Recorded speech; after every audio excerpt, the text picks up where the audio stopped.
But we begin tonight in the Bay of Plenty, where 2 people are dead and 3 others are seriously injured after a car was hit by a train on a rural crossing. Now, the crash happened near Te Puke shortly after 8 o'clock this morning on Pongakawa Road. Locals have described seeing the car pushed off the tracks by the train, which was travelling south from Mount Maunganui at the time. Our reporter Nita Blake-Persen and cameraman Dan Cook have spent much of the day at the scene of the crash. So, Nita, what happened there this morning? Well, it was around 8 o'clock this morning that a car full of 5 people was travelling down Pongakawa School Road here towards State Highway 2 when it was hit by a train on these tracks here. There were 5 people, as I say, in that car. 2 were killed and 3 were seriously injured. Eyewitnesses that RNZ has spoken to say the car was flung about 4 metres off the tracks before it came to a standstill, and the train also came to a halt.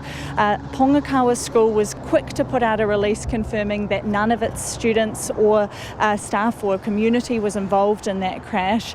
But locals in the area have told me they're not surprised at what's happened here today, given the huge amount of traffic that comes here and also the very busy train line. One of those people, local councillor Kevin Marsh, lives about 200 metres from the crash site. He was one of the first on the scene, and earlier today he told me it was not a pleasant scene when he arrived first thing. Well, it was a car came down the road from down the school road towards the main road, and it was 8 o'clock this morning, and I don't know whether the sun was in his eyes or not, but it's got bells on the crossing. So, and there was good vision. You could see the train coming. If you looked over to his left, he could have seen the train coming, but apparently something went wrong and he didn't see it, and there was 5 people in the car. So you can imagine with a big train doing somewhere probably 80 or k's an hour or better. Yeah, it wasn't nice. And what did you see when you went over there? I saw it. I wasn't the first one there, that's for sure, but I did see the people in the car still, and the fire brigade came and they were cutting them out. They had to cut them out, so I left after that. But it wasn't a nice scene.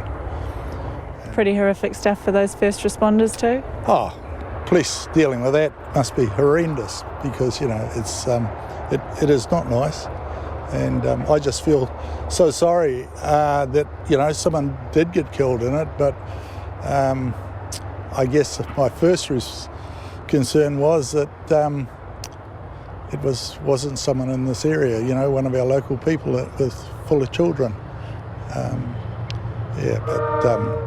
Those guys work in this area. They're kiwifruit workers, I believe. I don't know for sure, but that's what they said they were. But you understand they're not locals? They're not locals, or they might live around this area, I don't know, but they're not local people. Well, there may have been clear line of sight and things like that. There's no arm barriers. No, there isn't. We've been pushing to try, and we've got arm barriers on Makatu crossing after a fatal accident there, but I guess it takes time. These things take time. And I really haven't seen an accident here, or I can't remember one, a real bad one like this, in my time.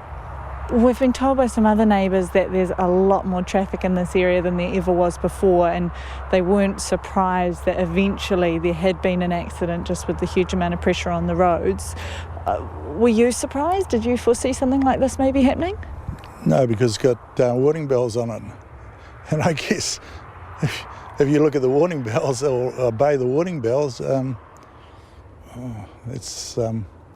guess I don't know whether it's foreign drivers or what it is, but you really, you have to ask yourself, I guess. And that's the Bay of Plenty councillor Kevin Marsh speaking this afternoon. So, Nita, what can you tell us about those that are injured? We heard from the Bay of Plenty District Health Board this afternoon that 2 of those 3 injured people were in a serious condition at Tauranga Hospital, a 27-year-old and a 29-year-old male, both in serious conditions there.